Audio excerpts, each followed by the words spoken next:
Amém. Glória a Deus, Senhor. Santo Pai, poderoso, glorioso.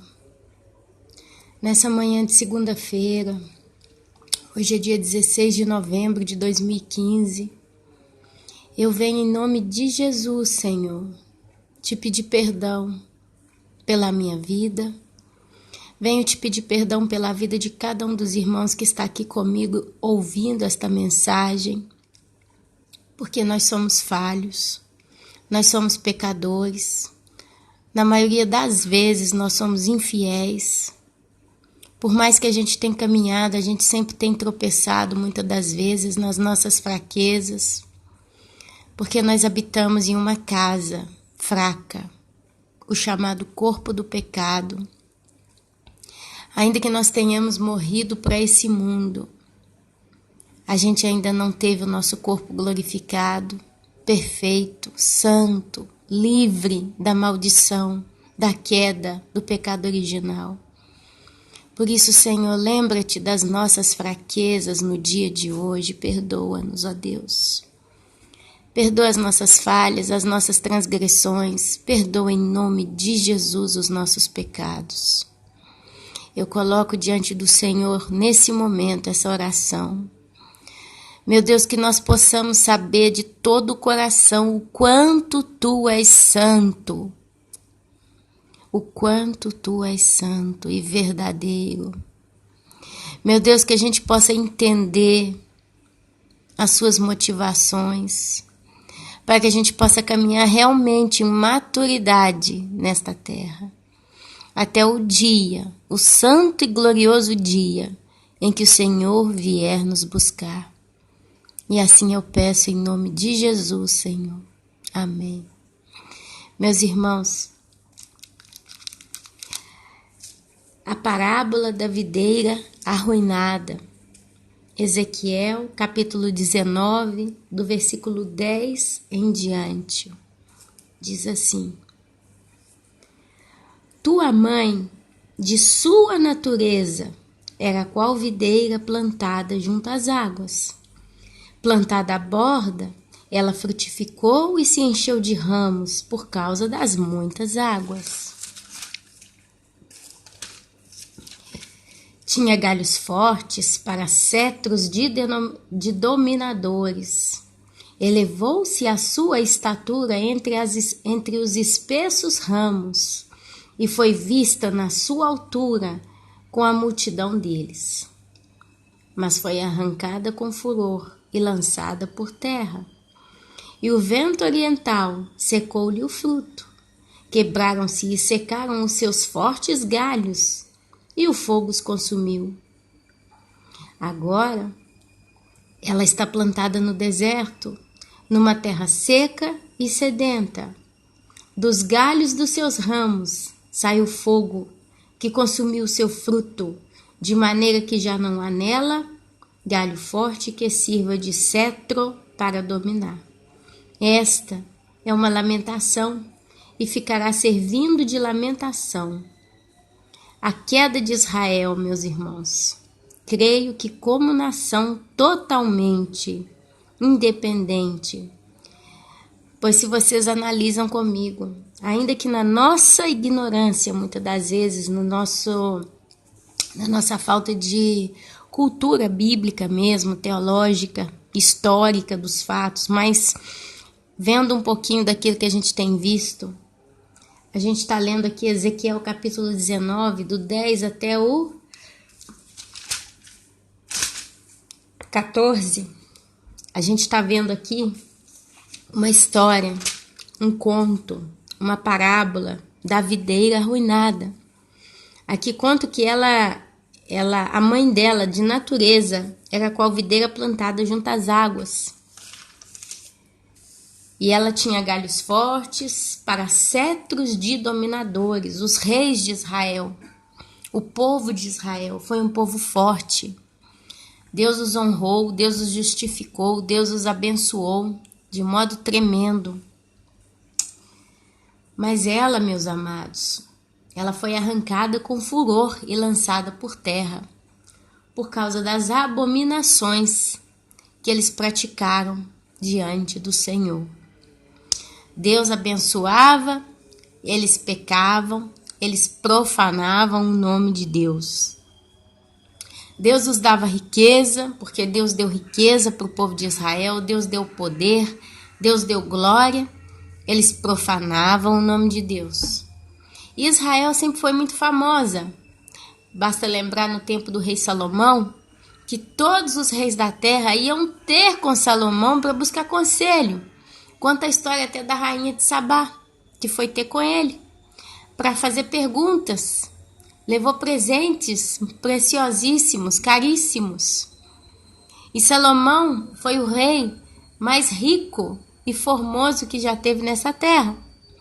Mas ele o que fez? Profanou as ordenanças de Deus, profanou os mandamentos, profanou a Deus. Aí Deus vai e o que faz? Ficou quieto? Não. Deus ele vai e se vinga com fúria. E foram as histórias dos reis de Israel.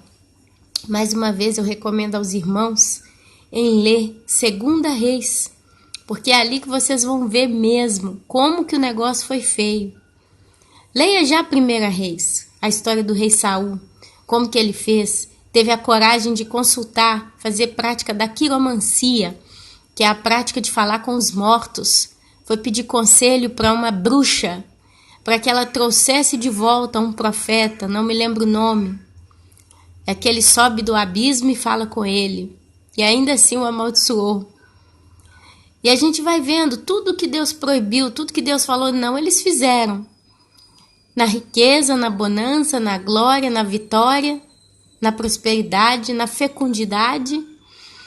Era um reino aparentemente que tinha tudo para ser intocável. Era para ser uma nação poderosa a ponto de dominar todo o planeta. Teve um dia que quando Deus deu para Abraão as nações, ele um dia falou, você foi para Abraão ou para Moisés? Até onde os seus olhos conseguirem enxergar, ali será para você como herança. Então, se a gente para analisar quando Deus fala com ele, fala até onde seus olhos vão, será a terra sua? Basicamente, até onde que o olho do homem pode chegar? Até onde que a gente pode ver? E se a gente começa a caminhar para frente, a gente continua vendo. Então era para ser um povo que iria abençoar todo o planeta. A Bíblia diz que Jesus arrancou a videira e a lançou ao fogo. No dia seguinte já foi lançada ao fogo. Jesus amaldiçoou ela. Falou que ela não daria mais frutos e no dia seguinte já foi lançada ao fogo. Porque ela não dava fruto. E a videira, ela é o quê? Ela é Israel. Israel realmente nunca mais deu frutos. E agora, se vocês abrem comigo aqui em Lucas, capítulo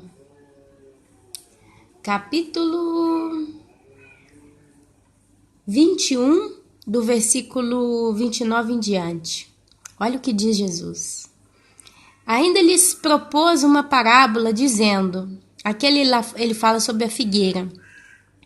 Porém, ele fala o seguinte, ele fala, vede a figueira e todas as árvores. Então, a gente pode comparar também com a videira, né? Vede a figueira e todas as árvores, quando começam a brotar. Vendo, sabeis por vós mesmos que o verão está próximo. Justo? Que o verão está próximo. Assim, também quando virdes acontecerem todas estas coisas, sabeis que está próximo o reino de Deus. Eu gostaria de ler com vocês o livro de Lucas, do capítulo 21. Porque na época que Jesus estava na terra, ele veio, estava ali, Israel não era reino. Israel, ele dependia de Roma. Israel era submissa a Roma. Quem definia tudo, decidia tudo era Roma. E Israel, aparentemente, era uma sociedade, mas não era governada pelos judeus, como teve um rei anteriormente, como Davi, como Salomão. Mas quem governava Israel era Roma. E olha só o que acontece. Estando Jesus a observar viu os ricos lançarem suas ofertas no gasofilácio. Viu também certa viúva pobre lançar ali 2 pequenas moedas e disse: verdadeiramente vos digo que esta viúva pobre deu mais do que todos, porque todos esses deram como oferta daquilo que lhes sobrava. Esta, porém, da sua pobreza deu tudo o que possuía, todo o seu sustento. Aqui a gente vê também um lado, meus irmãos, de judeus ricos naquela época ali em Israel. Quer dizer, o povo de Deus, o chamado judeu ali, Israel, ainda que sem um rei, muitos conseguiram enriquecer de novo. Eles eram basicamente escravos de Roma, mas eles conseguiram enriquecer. Mas já lá em Babilônia, muitos, quando foram para o exílio na Babilônia, devagarzinho, conseguiram enriquecer na Babilônia. Então não é o fato do cara ser rico ou pobre. O reino estava sem um reino seu. Agora, só em 1948 é que Israel se tornou novamente dona do seu nariz. Apesar da gente ver aí hoje claramente todas as nações da terra querendo criar caso com Israel, mas olha só, o quanto que Jesus está próximo de levar embora a nossa igreja. Falavam alguns a respeito do templo, como estava ornado de belas pedras e de dádivas. Então disse Jesus: vede essas coisas? Dias virão em que não ficará pedra sobre pedra que não seja derribada. Perguntaram-lhe: Mestre, quando sucederá isto? E que sinal haverá de quando estas coisas estiverem para cumprir? Respondeu ele, Jesus: Vede que não sejais enganados, porque muitos virão em meu nome dizendo: sou eu, e também chegou a hora. Não sigais. Quando ouvides falar de guerras e revoluções, não vos assusteis, pois é necessário que primeiro aconteçam estas coisas, mas o fim não será logo. Esse fim a que Jesus se refere não é o fim é o fim que vai marcar o arrebatamento da igreja, mas é o fim mesmo. É o fim quando Jesus ele vai destruir a besta, o falso profeta, vai mandar esse pro lado de fogo e enxofre.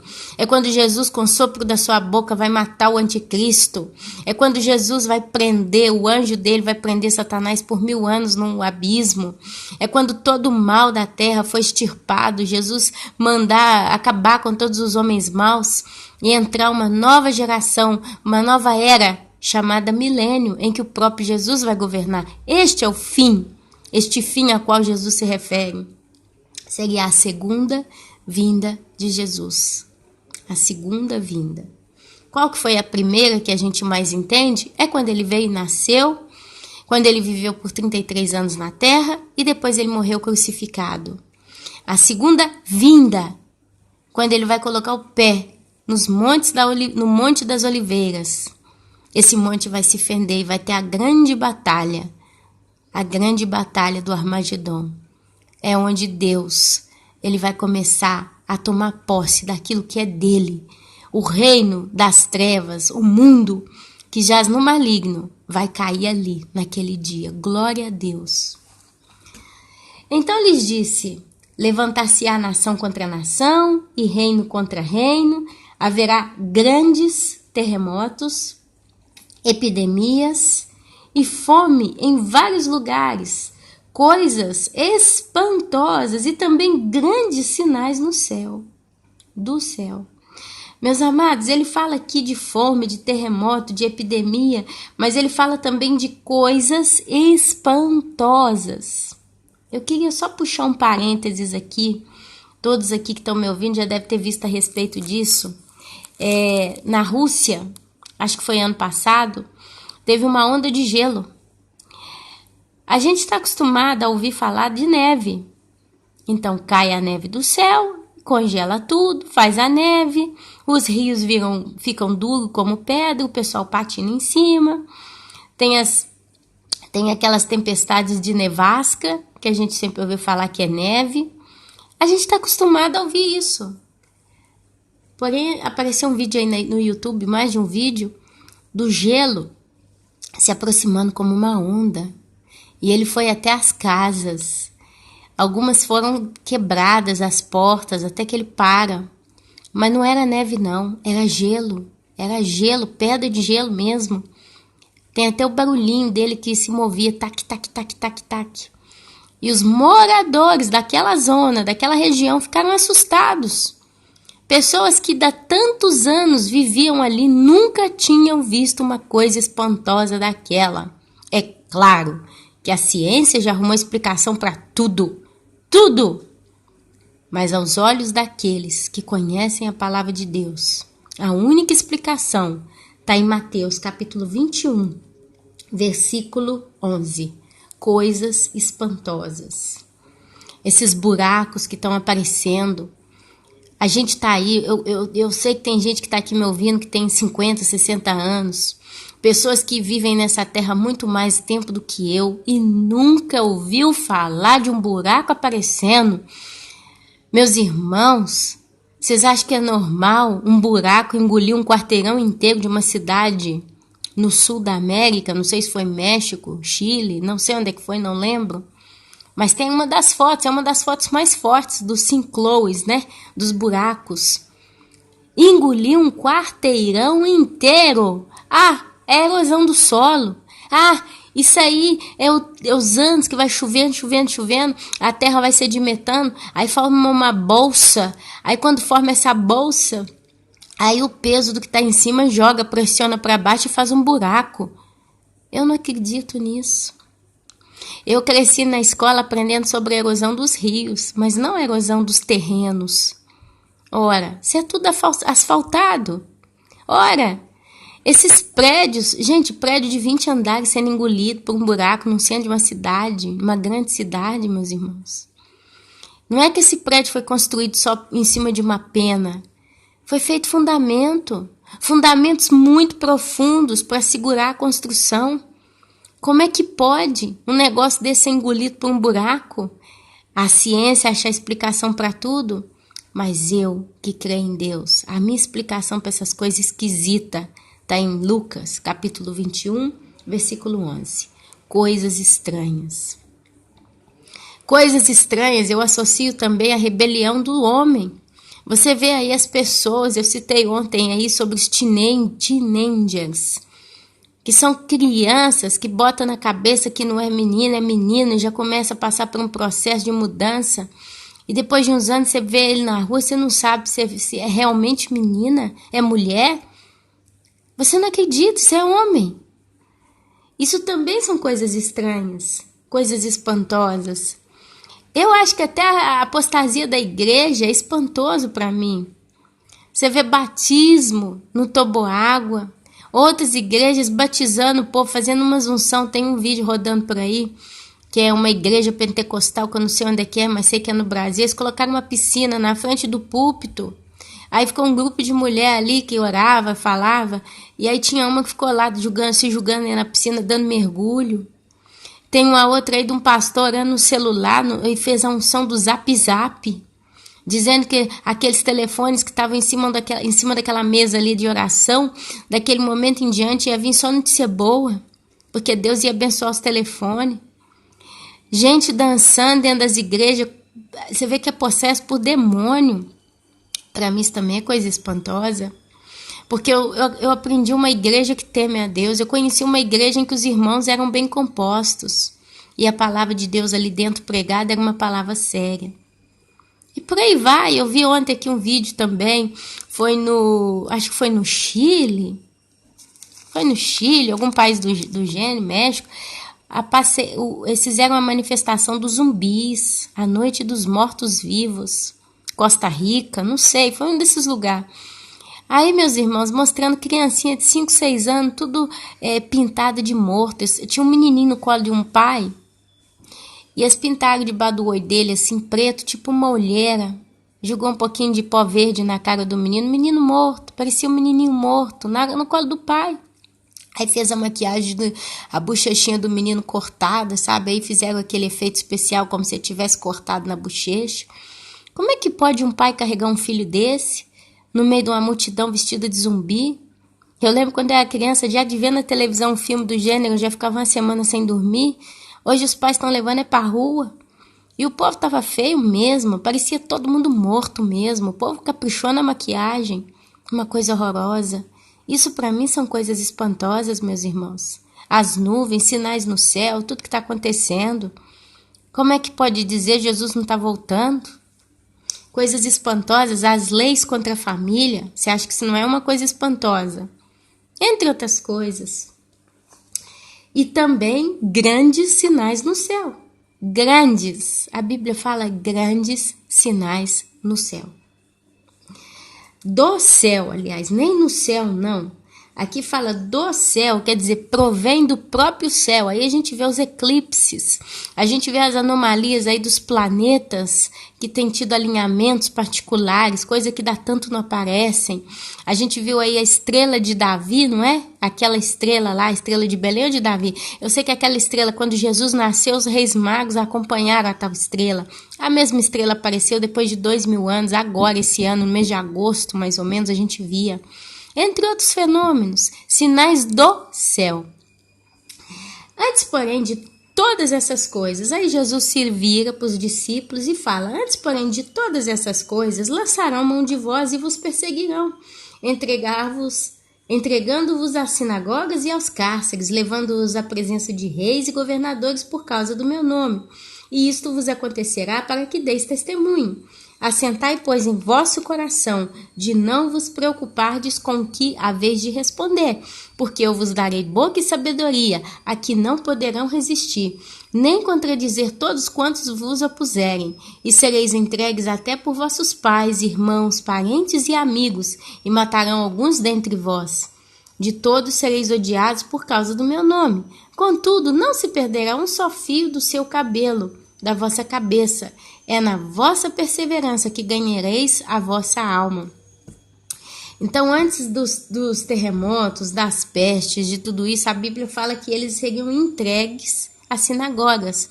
E realmente os apóstolos morreram todos entregues aos reis, aos governantes. Cada um morreu ao modo particular. E a gente já falou sobre isso. E aí vem, continuando nos versículos seguintes, sobre a Jerusalém sitiada. Olha lá. Vocês encontram esse texto também em Mateus 24, 15 a 28 e Marcos 13, 14 a 23. Quando, porém, virdes Jerusalém sitiada de exércitos, sabei que está próxima a sua devastação. Então, os que estiverem na Judéia, fujam para os montes, e os que se encontrarem dentro da cidade, retirem-se. E os que estiverem nos campos, não entrem nela, porque esses dias serão de vingança, para se cumprir tudo o que está escrito. Ai das que estiverem grávidas e das que amamentarem naqueles dias, porque haverá grande aflição na terra e ira contra este povo. Cairão a fio de espada e serão levados cativos para todas as nações. E até que os tempos dos gentios se completem, Jerusalém será pisada por eles. Prestem atenção nesse pedaço. Muitas das vezes a gente lê esse trecho da Bíblia, a gente pensa que está falando do Armagedon. Quando Jesus vai vir e vai vencer e o povo vai escapar e um terço, mais de um terço, 2 terços de Israel vai ser massacrado. Mas aqui fala: cairão a fio da espada e serão levados cativos para todas as nações. Olha, no Armagedon, o povo de Jerusalém, o povo de Israel não vai cair cativo e ser levado para todas as nações. Mas o povo vai encontrar o seu rei, o seu Senhor. Está lá em Apocalipse, quando a Bíblia fala que quando eles virem o seu Redentor, Jesus, eles vão chorar igual criança. Eles vão chorar igual criança, porque eles vão reconhecer que eles tinham negado o Jesus que a gente sempre foi falado, né? Que sempre foi falado. E eles vão entender o grande erro que eles fizeram. Então diz que eles vão chorar igual criança, arrependidos. E Jesus vai vir para salvá-los. E ali vai entrar no milênio. E nunca mais Israel será pisada por gentios. Nunca mais ela vai perder a sua glória, o seu brilho e a sua prosperidade. Então esse texto aqui de Lucas 21, 24, está se referindo quando veio Tito Flávio Vespasiano, ano 70 anos depois da morte de Cristo na cruz, veio um governador romano chamado Tito Flávio Vespasiano. E ele devastou, ele acabou completamente com Jerusalém. A Bíblia conta que nem as pedras sobraram, porque eles destruíram tudo, queimaram tudo. E aqueles poucos que conseguiram escapar, fugiram para as nações. E daquela época, nós estamos falando de 2015 não, 2000 alguma coisa, porque Jesus tem 2015 anos que ele veio. Você tira 70 anos, é o que sobrar, 2000 e alguma coisa, Israel perdeu-se como nação. Só que em 1948 ela brota novamente, ela nasce novamente. É quando lá nas Nações Unidas, na ONU, né, foi assinado um acordo em que Israel seria novamente uma nação, porque até então ela não era reconhecida como nação. Foi um moço brasileiro que assinou esse tratado. E aí hoje vocês veem Israel como uma nação. Só uma curiosidade, Israel não faz parte do Conselho das Nações, Israel não faz parte de nenhum desses, esses institutos governamentais mundiais, ela não faz parte, ninguém aceitou Israel. Mas Israel é nação. Tem lá o Netanyahu, que é o presidente de Israel, eles têm as suas leis, eles têm a sua filosofia. Israel hoje tem procurado se defender, tem o melhor exército do mundo, eu acredito que é melhor do que o exército suíço, que é o exército do Papa, os guardas do Papa, né? Mas o exército de Israel, ele é muito mais capacitado, é ponta em tecnologia, é uma terra que parece um jardim, são muito prósperos. E hoje ela voltou a brotar. E olha só, a Bíblia fala também que eles iriam cair a fio da espada e seriam levados cativos para todas as nações. Aconteceu. Um fato que aconteceu ano passado, que foi o Netanyahu, quando teve aquele problema lá do Charlie, foi esse ano, né? Aquele jornal que os terroristas entrou atirando todo mundo, Charlie Hebdo. Aí foi lá o Netanyahu, porque depois de uns dias também entraram num supermercadozinho lá, tentaram atirar também, um supermercado judeu e tal.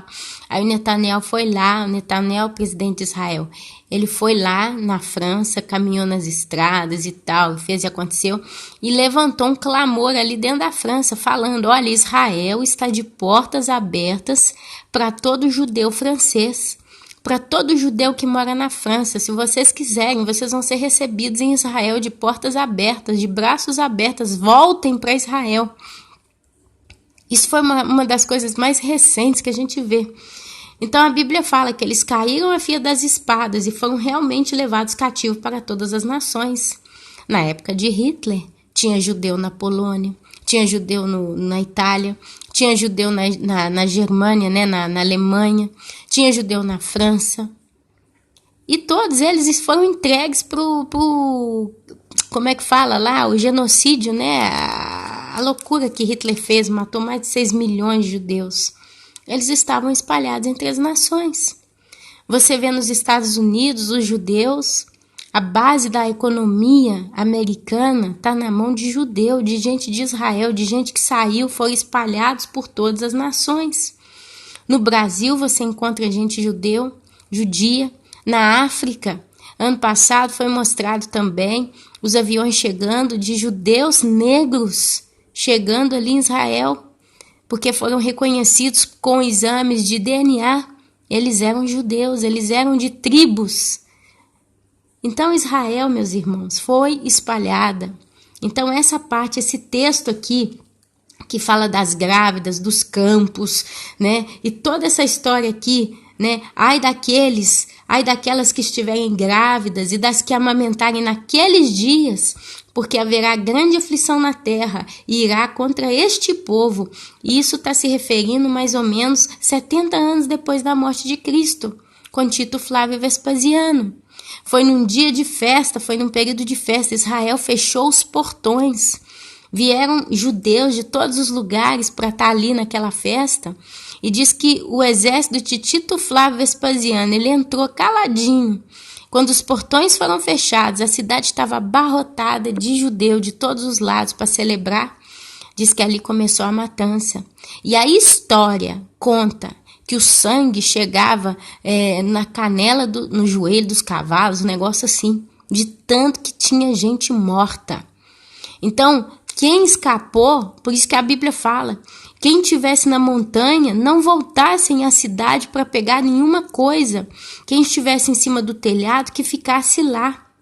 E ai das grávidas que estivessem grávidas, né? Porque como é que pode uma mulher amamentar uma criança em período de fuga? Fala também para que eles pedissem que aqueles dias não acontecessem no inverno. Hoje a gente vê o quanto que é triste no inverno uma pessoa tentar escapar. Nós estamos falando de invernos, meus irmãos, pesados mesmo, temperaturas de congelar mesmo, né?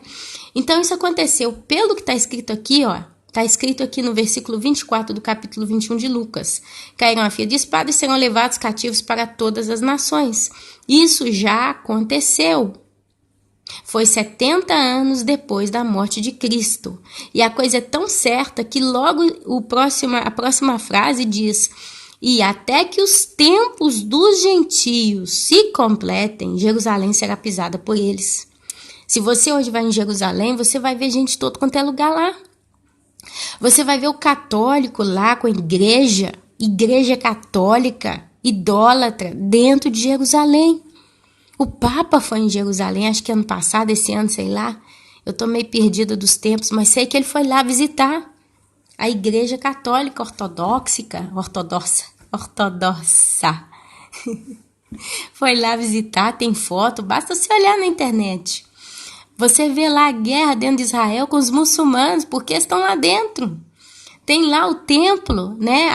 Aquela coisa de cúpula lá que parece ouro. Aquilo não é de judeu, não. Aquilo ali é dos muçulmanos. É um templo muçulmano, se eu não me engane. E aí você vai ver lá a cidade cheia de freira, a cidade cheia de gente de todas as religiões. Dizem que, acho que Jerusalém, né? É uma das cidades que tem muito gay, homossexual. Você vê gente que vai para Israel para estudar, porque lá é ponta de linha em tecnologia, então vai gente de todos os lugares para estudar em Israel, querem pegar um diploma, porque se eles são ponta de linha, eles querem estudar lá. E as caravanas das pessoas que vão lá visitar? Brasileiro, italiano, japonês. Então, olha, eles vão ser... olha, até que os tempos dos gentios se completem, Jerusalém será pisada por eles. E esses tempos não é um tempo no singular, é tempo no plural. Porque hoje é tempo dos gentios e é tempo da igreja. E você vê a igreja na terra e Jerusalém sendo pisada por quê? Por gentios.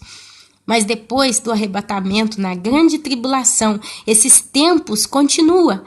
Porque até o anticristo vai se levantar ali dentro, querendo se assentar no templo, ser chamado de Deus e ser adorado como Deus. É onde vai vir a batalha do Armagedon, a famosa batalha que está lá em Apocalipse.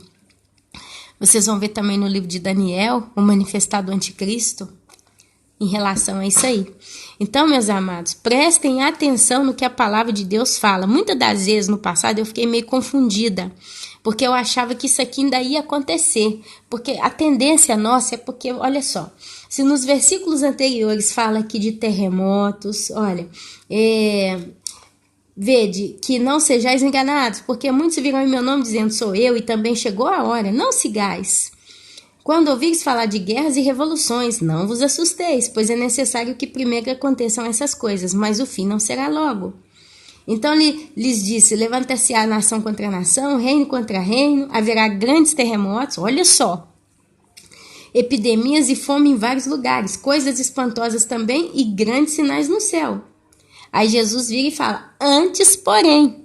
Aí ele fala aqui dos apóstolos, da igreja primitiva sendo perseguida por Roma. A gente vê aí a Inquisição da igreja católica, você vê Roma pegando o povo cristão, julgando nas arenas para os leões. Isso tudo aconteceu já, né? Depois ainda vem também falando aqui aí ele volta lá atrás, falando que Jerusalém ia ser sitiada por Tito Flávio Vespasiano. Só faltou pôr o nome do camarada aqui. E a gente tem certeza que isso aqui foi, naquela época, no ano 70 depois de Cristo, Por quê? Porque cairão a fio de espada e serão levados cativos para todas as nações. E até que os tempos dos gentios se completem, Jerusalém será pisada por eles. Por quem? Pelos gentios. Então, meu irmão, eu agradeço a Deus pela interpretação, para a gente entender. E aí vem a vinda do Filho do Homem, que está lá em Mateus 24, 29 a 31, Marcos 13, 24, 27. Aí Jesus volta de novo, ó. Haverá sinais no sol e na lua e nas estrelas. Sobre a terra, angústia entre as nações, em perplexidade por causa do bramido do mar e das ondas, de tsunamis. Haverá homens que desmaiarão de terror e pela expectativa das coisas que sobrevirão ao mundo, pois os poderes do céu serão abalados. Então se verá o Filho do Homem, vindo numa nuvem, com poder e grande glória. Ora, ao começarem essas coisas a suceder, exultai e erguei a vossa cabeça, porque a vossa redenção se aproxima. Olha que coisa linda. Olha como é que Deus ele é harmônico. Olha como que o Espírito Santo nos dá entendimento. Aqui fala dos grandes terremotos lá atrás. Porque a gente vê também hoje, tem essa conversa aí hipócrita de muita da ciência, né? Tem muito cristão falando assim, vocês estão falando que tem terremoto, que tem tsunami. Olha que se você for pesquisar na história lá atrás, sempre teve terremoto, sempre teve tsunami, sempre teve não sei o que. Mas a palavra de Deus, ela é tão limpa, ela é tão polida, que você vê lá atrás, antes de falar dos apóstolos, da igreja ser perseguida, Jesus já fala. Ele fala 2 vezes em Lucas 21 sobre os grandes sinais. Ele fala 2 vezes. Isso dá a entender que aconteceu já desde lá do início, lá atrás. Mas aí lá no final, o título, a vinda do Filho do Homem, é uma coisa mais exata. Agora, vai ser nesse tempo que ele virá. Aí engloba coisa pior ainda, como o bramido do mar. Fala de homens que vão desmaiar de terror.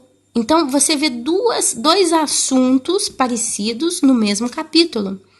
Olha lá. Respondeu, vede que não sejais enganados, porque muitos virão em meu nome dizendo, sou eu, e também chegou a hora, não o sigais. Quando ouvirdes falar de guerras e revoluções, não vos assusteis, pois é necessário que primeiro aconteçam estas coisas, mas o fim não será logo. Então lhes disse, levantar-se-á nação contra nação e reino contra reino, e haverá grandes terremotos. E realmente sempre nos últimos 2000 anos tiveram grandes terremotos. Você pesquisa aí para trás, você vai ver fatos e fotos de cidades até nos Estados Unidos completamente destruídas por causa de grandes terremotos. Nós estamos falando de 60, 70 anos atrás. Estamos falando até de casos de tsunami que chegou a acontecer aí no passado também por causa de grandes terremotos. Você vai ver, por exemplo, a cidade ali, como é que chama? Que é a cidade que o vulcão acabou com ela ali, dentro da cidade de Nápoles. Eu esqueci o nome da cidade agora. Ela foi consumida pelo vulcão, né, o Vesúvio. Então você vai vendo esses fatos, olha. Haverá grandes terremotos, epidemias, você viu aí a época da Segunda Guerra Mundial, trouxe a peste negra. Só na França morreu muita gente, mas na França, na Espanha, na Europa em geral, com a peste negra. Epidemias e fome em vários lugares. Desde que eu conheço a África, ela sempre foi tida como um país de fome. Mas nas guerras houve fome, muita gente morreu, muita guerra. Coisas espantosas e também grandes sinais no céu. Tiveram, antes das 4 luas de sangue que a gente teve ainda, a última foi esse ano, nos últimos anos tiveram eclipses lunares. Por exemplo, um deles aconteceu quando Israel teve que fugir, e dizem que foi Cristóvão Colombo, acho que foi ele. Eu tô meio embrulhada com os dados aqui, que levou eles para a América, que eles tiveram que fugir da guerra. Diz que teve sinais no céu. Na Guerra dos 6 Dias, quando Israel conseguiu pegar uma faixa de terra lá, que teve acho que foi os árabes, né, que queriam. Aí diz que foi a Guerra dos 6 Dias, tiveram grandes sinais no céu. Então, esse trechinho aqui, você vê Jesus relatando o passado, que nós hoje podemos olhar para trás. Depois aí ele vem com o discurso que Jerusalém vai ser sitiada, e ele deixa claro que isso foi 70 anos depois da crucificação de Cristo. Porque foi exatamente naquele tempo que os judeus foram levados por todas as nações. Eles fugiram, foram fugindo. E a prova é que a gente vê hoje. E aí a gente vê que daquele tempo até hoje, os gentios têm messo o pé, têm pisado Jerusalém. E esse pisar aqui não é só um pisar turístico, é um pisar de habitar, de fazer vida, de fazer história, de infiltrar uma cultura pagã numa terra santa, numa terra cujo Deus disse para Moisés que manará leite e mel. Você vê aqui lá em Ezequiel, no início do assunto, olha só o que Deus falou lá, ó. Tua mãe, de sua natureza, era qual videira plantada junto às águas, plantada à borda, ela frutificou e se encheu de ramos por causa das muitas águas. E aqui fala, tinha galhos fortes para cetros de dominadores, elevou-se a sua estatura entre os espessos ramos, e foi vista na sua altura com a multidão deles. A glória. E ela foi pisada pelos gentios e está sendo pisada até hoje.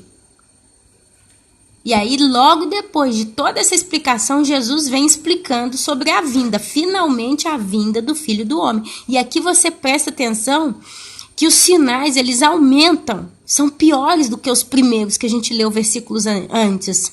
Haverá sinais no sol, na lua e nas estrelas. Antes ele falou só de grandes sinais no céu.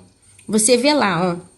Você vê lá no capítulo 20, sempre no 21, você vê lá no versículo 11, haverá grandes terremotos, epidemia e fomes em vários lugares, coisas espantosas e grandes sinais do céu, grandes sinais do céu. Então aconteceu, mas aqui Jesus já fala de modo muito mais enfático, haverá sinais no sol, sinais na lua e nas estrelas. Você hoje está vendo isso acontecer com seus olhos, a televisão está mostrando. Sobre a terra, angústia entre as nações, em perplexidade por causa do quê? Do bramido do mar e das ondas. Meus irmãos, tem 5 anos que a gente está sofrendo por causa de sonho e visão com tsunami. E nesses 5 anos, tsunamis aconteceram. Em 2011, teve aquela que arrebentou com o Japão. Em 2004, com a Indonésia. Tsunamis que a gente viu com a televisão, assim, uma coisa horrorosa, uma coisa monstruosa. Exterminou com cidades inteiras. E o medo da nossa geração hoje, principalmente para quem mora perto do mar, é o quê? Medo de tsunami. Porque virou uma coisa normal, é algo que vai acontecer a qualquer momento. Quantas pessoas têm se mudado em cidades litorâneas brasileiras para a montanha? Ou para cidades que não tem mar? Porque é isso aqui, ó. Haverá angústia entre as nações em perplexidade por causa do bramido do mar e das ondas. Haverá homens que desmaiarão de terror e pela expectativa das coisas que sobrevirão ao mundo. Vocês veem isso acontecer no mundo inteiro. Pessoas desmaiando de terror. Pessoas desesperadas, fugitivos de guerra, de opressão. Nós aqui, graças a Deus, não estamos no meio do povo oprimido aí pelo ISIS, pelos muçulmanos loucos aí, pelo Boko Haram. Mas vocês podem ter certeza que no meio deles tem homens desmaiando de terror. Teve um caso que eu ouvi falar aí, de um desses buracos, né, que engoliu não sei o quê. Teve um moço que teve um infarte, de tanto que ele ficou assustado, ele teve um infarte. Quase que morreu, por causa do susto. Meus irmãos, imagina, você está no estacionamento do supermercado, tranquilo, aí você estaciona o carro, sai do carro, vai entrar na lojinha ali para comprar alguma coisa, quando você volta, seu carro está sendo engolido por um buraco, você desmaia, cai com infarto no chão. Isso é o desmaiar de terror aqui. E pela expectativa das coisas que sobrevirão ao mundo. Expectativa é quando você espera. Eu tenho uma expectativa tão grande em vencer na loto, em ganhar na loto. Eu tenho uma expectativa tão grande em arrumar esse emprego. Eu tenho uma expectativa tão grande que eu vou casar com esse rapaz ou com essa moça. Eu tô com uma expectativa tão grande que dessa vez eu vou engravidar. Eu tô com uma expectativa tão grande que eu vou ser curada dessa doença, porque eu arrumei um médico novo, diz que ele é muito bom.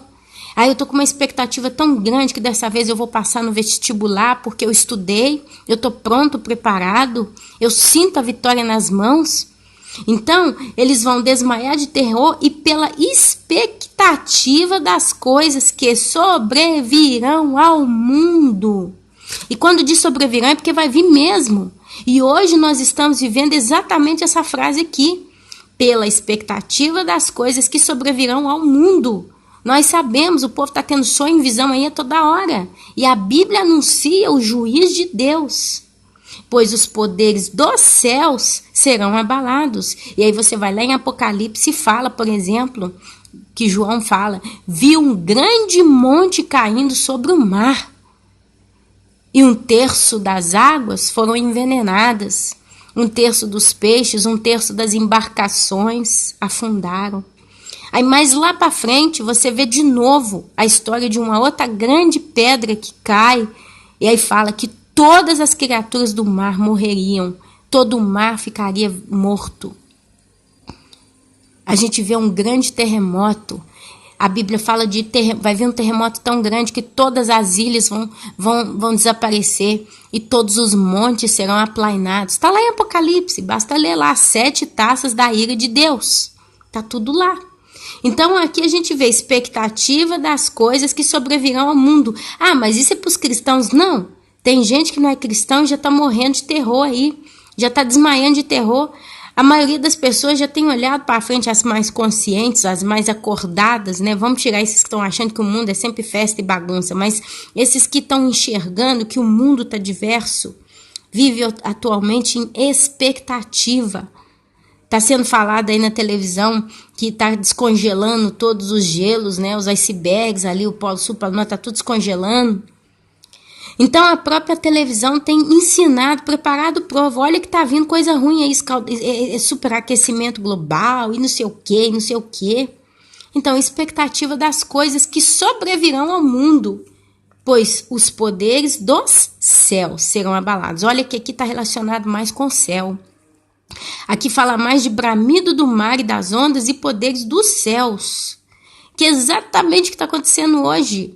Hoje a gente está vendo meteorito cair toda hora, aí toda hora a televisão já está notificando. 2013, mês de fevereiro, caiu aquele meteorito lá na Rússia, arrebentou com um monte de vidro, fez um burdel na cidade. Isso a gente nunca tinha visto.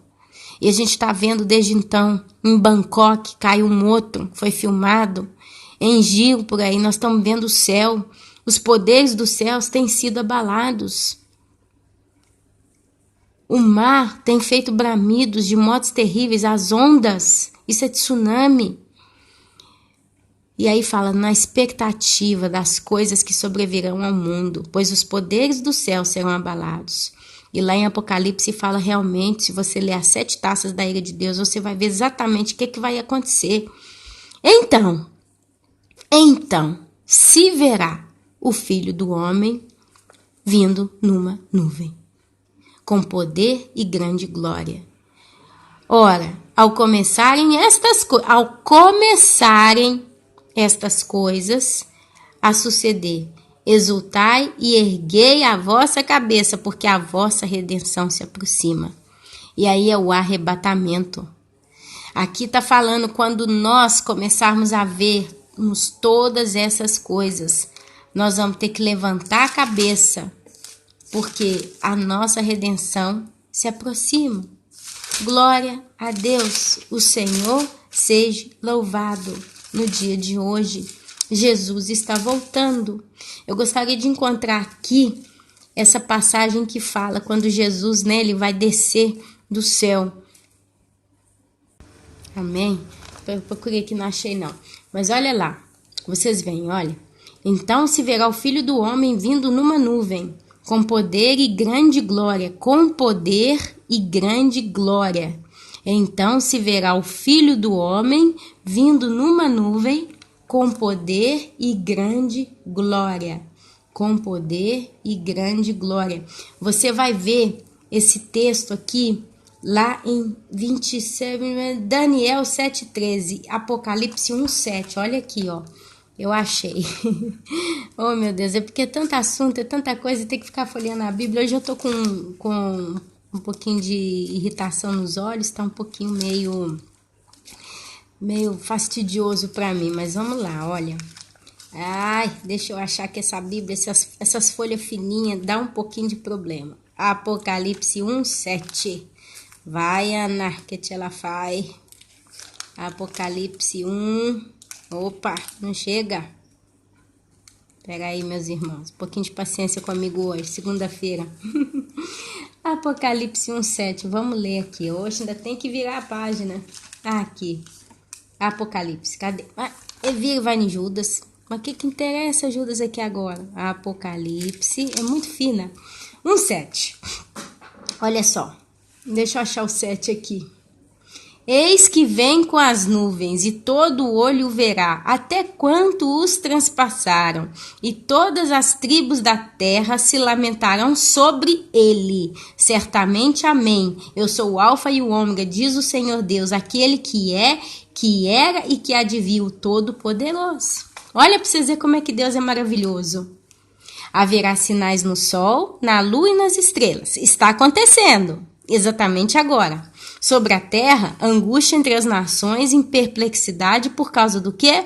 Do bramido do mar e das ondas ou tsunamis. Está acontecendo. Haverá homens que desmaiarão de terror e pela expectativa. O povo está ficando tão desesperado que eles já estão desmaiando de terror por causa da expectativa das coisas que sobrevirão ao mundo. Pois os poderes do céu serão abalados. Aí você vê o povo já arrumando um jeitinho de construir os bunkers nas cavernas para fugir, quer dizer, já se sabe. Então se verá o Filho do Homem vindo numa nuvem com poder e grande glória. Ora, ao começarem essas coisas a suceder, a acontecer, exultai e erguei a vossa cabeça, porque a vossa redenção se aproxima, arrebatamento. Aí eu leio de novo, Apocalipse 1:7. Eis que vem com as nuvens, e todo olho o verá, até quantos o transpassaram, e todas as tribos da terra se lamentarão sobre ele. Vão dizer que a culpa é dele. Certamente, amém. Eu sou o Alfa, o Ômega, o Senhor, o Deus, aquele que é, e que há de vir, o Todo-Poderoso. E olha para vocês verem, ele vem com as nuvens e não vem só. Você vai ver lá, eu perdi de novo. Oh, meu Jesus. Apocalipse, capítulo 19, versículo 11. Vi o céu aberto. E eis um cavalo branco. O seu cavalo se chama Fiel e Verdadeiro, e julga e peleja com justiça. Os seus olhos são chama de fogo, na sua cabeça há muitos diademas. Tem um nome escrito que ninguém conhece, senão ele mesmo. Está vestido com um manto tinto de sangue, e o seu nome se chama Verbo de Deus. E seguiam-no os exércitos que há no céu, montando cavalos brancos com vestiduras de linho finíssimo, branco e puro. Sai da sua boca uma espada afiada, para com ela ferir as nações, e ele mesmo as regerá com cetro de ferro, e pessoalmente pisar o largar do vinho, do furor da ira de Deus Todo-Poderoso. Tem no seu manto e na sua coxa o nome escrito, Rei dos Reis e Senhor dos Senhores. Então vi um anjo posto em pé no sol. Não, aqui deixa quieto, porque aqui vai falar para reunir. Com grande voz, falando a todas as aves que voam pelo meio do céu. Vinde, reuni-vos para a grande ceia de Deus, para que comais carnes de reis, carnes de comandantes, carnes de poderosos, carnes de cavalos e seus cavaleiros, carnes de todos que quer livres, quer escravos, tanto pequenos como grandes. Ai, mamma mia, perdi o fôlego. Eu vi a besta e os reis da terra. Isso aqui é a grande tribulação, meus irmãos. É a segunda vinda de Jesus. Olha, eu vi a besta e os reis da terra, com seus exércitos congregados para pelejarem contra aquele que estava montado no cavalo e contra o seu exército. Mas a besta foi aprisionada, e com ela o falso profeta que, com os sinais feitos diante dela, seduziu aqueles que receberam a marca da besta e eram os adoradores da sua imagem. Os dois foram lançados vivos dentro do lago de fogo que arde com enxofre. Os restantes foram mortos com a espada que saía da boca daquele que estava montado no cavalo branco, e todas as aves se fartaram das suas carnes. E logo em seguida vocês vê o capítulo 20 de Apocalipse, que entra o milênio. Então, meus amados, acho que hoje a gente deu uma pincelada boa aí no tempo em que nós estamos. Eu tenho falado nas últimas mensagens para a gente ter noção do perigo do tempo em que nós estamos. Nesse meio aqui que nós lemos, com certeza antes vai vir o arrebatamento, porque a Bíblia fala também da vinda de Cristo como o ladrão da noite. Como o ladrão da noite. E aí fala, haverá 2 mulheres no campo, uma será levada, a outra será deixada. Haverão 2 dormindo, um será levado e um será deixado. Vigie para que aquele grande dia não te pegue de surpresa. Você vai ver também em Mateus capítulo 25, a parábola das 10 virgens. 5 entram para as bodas e 5 ficam. Logo o seguinte, depois do capítulo 25, você vai ver a sequência lá, a parábola do ladrão. Então, por que Jesus, lá em Mateus capítulo 24, que se repete todo esse texto que eu li aqui, está lá também em Mateus 24, ele fala exatamente tudo isso, e mais em seguida ele fala do ladrão, ele fala das virgens, porque agora tem 2 acontecimentos de Cristo para acontecer nesse mundo. O primeiro é o arrebatamento, que todos os sinais já se cumpriram. Quando virdes todas essas coisas acontecerem, levantai a vossa cabeça, porque a vossa redenção se aproxima. Lucas 21, versículo 28. Está lá bem claro. Então nós estamos exatamente nesse momento de levantar a nossa cabeça, porque a nossa redenção se aproxima. A nossa redenção se aproxima. Redenção é salvação. Redenção é render-se diante de algo novo. É quando nós vamos ser levados. Lá em Tessalonicenses, não me lembro se é 1º ou 2º, acho que é 2ª Tessalonicenses, fala que nem todos dormiremos, mas num abrir e piscar de olhos, os nossos corpos serão glorificados e nós nos encontraremos com o Senhor nos ares. Ele vai vir nos ares. Naquele momento não fala que ele vai pisar na terra, mas que nós vamos encontrar com ele nos ares e para sempre estaremos com ele. Isso é o arrebatamento. Então, se você nunca ouviu essa mensagem, hoje Jesus, hoje o Espírito Santo, hoje o Deus Pai glorioso está trazendo novamente esse assunto para nós. Isso é Bíblia. E a Bíblia respalda o tempo em que nós vivemos. Meus irmãos, em nome de Jesus, o meu coração, há 5 anos atrás, recebeu essa mensagem espetacular e maravilhosa. E desde aquele dia, nunca mais, não tem um dia sequer que eu passo sem pensar no arrebatamento. E eu tenho me preparado e trabalhado para viver aquele grande dia. Pense você nisso também. Eu sou apaixonada com a palavra de Deus. Eu nunca imaginei, há uns anos atrás, que Deus teria me dado esse presente tão maravilhoso de poder interpretar e entender de modo tão lindo as palavras do Senhor para a minha vida e pudesse até compartilhar com os irmãos. Eu te acompanho, te aconselho a ler novamente Lucas capítulo 21. Lê de novo, lê devagarzinho.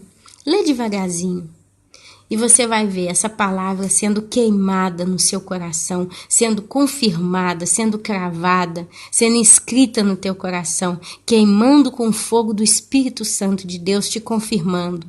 Essas palavras são fiéis e verdadeiras. Meus irmãos, e assim eu vos abençoo. Eu desejo a cada um de vocês uma segunda-feira realmente muito abençoada, uma semana muito abençoada. Poderia ler mais coisas aqui, mas eu acho que é aquilo que o Senhor já trouxe para nós no dia de hoje, já está de bom tamanho, já dá para passar, né? Uma semana renovados, né? Porque muita gente às vezes está falando, o arrebatamento ainda vai demorar, Vai não, meu amado, não vai não. Muitos já estão desmaiando com a perplexidade por causa do bramido do mar e das coisas estranhas que estão acontecendo. Então, meu querido, olha, prepare a sua vida, em nome de Jesus. Olha, eu olho a minha vida e pelo fato de eu estar tendo esse zelo comigo mesma, eu confesso para os irmãos que eu, Ana Paula, comigo mesma, eu estou muito calma, eu estou muito tranquila. Porque olhando para mim, o que eu mais posso fazer, humanamente falando? Eu estou procurando a santidade, eu estou procurando a Deus. Eu estou lendo a palavra de Deus, eu estou procurando fazer todas as coisas que eu tenho para fazer dentro de uma disciplina aos olhos de Deus. Então, assim, humanamente, aquilo que supostamente eu poderia fazer, eu estou fazendo. Mas o que eu mais tenho no meu coração é a fé de que tá certo, vai ser isso e estou no caminho justo. Eu tenho me preocupado por outros, não mais por mim. Eu já não penso mais em mim, mas eu penso no outro, no próximo, nesses que ainda não se prontificaram a se preparar para esse grande dia. Mas uma coisa eu posso dizer, vai ser no abrir e piscar de olhos. Não queira ficar, meu querido, minha querida. Corra atrás da sua vida. Corra atrás da sua vida enquanto você a tem. Você tem a sua vida. Prepare o caminho, o Messias, o Senhor, o Salvador, o Redentor das nossas almas. Ele está voltando. Muito em breve nós vamos encontrar com Ele nos ares. E vai ser um início de uma vida maravilhosa. Se você é mãe, tem crianças pequenas, cuide dos seus filhos. Ontem à noite eu contei para os meus filhos sobre o banquete que Jesus está preparando no céu para a sua igreja. Aonde cada um de nós vamos receber uma coroa, aonde cada um de nós tem uma cadeira para se sentar, cada um de nós já tem um lugarzinho no céu lá esperando por nós. E nós vamos ceiar com Cristo. Quando ele ressuscitou, ele fez um giro, pela terra durante acho que 40 dias, e ele teve com os apóstolos que estavam ceando. E aí ele chegou a pegar no pão, no peixe, partiu a ceia, distribuiu, mas ele não comeu. E ele disse que não voltaria a comer daquela ceia enquanto não tivesse com os seus remidos. Então ele está esperando ansiosamente, meus irmãos, para ceiar com cada um de vocês naquele grande dia. Prepare-te, meu amado, prepare-te, minha amada, porque você vai ter a melhor refeição da sua vida no dia das bodas do Cordeiro. Prepare a sua cabeça, porque ela vai ser apoio para a coroa da vida que o Senhor tem para você. Prepare a sua cabeça, prepare os seus pensamentos, prepare o seu coração, deixe a sua consciência viver, deixe a sua consciência fluir, porque ela é que trabalha junto com o temor que vem de Deus, eles trabalham de mãos dadas.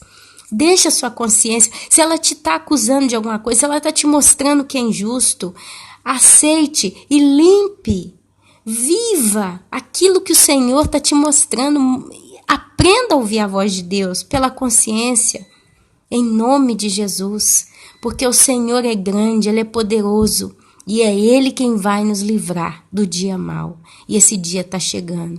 Prepare em nome de Jesus a sua cabeça, porque eis que o Senhor se aproxima.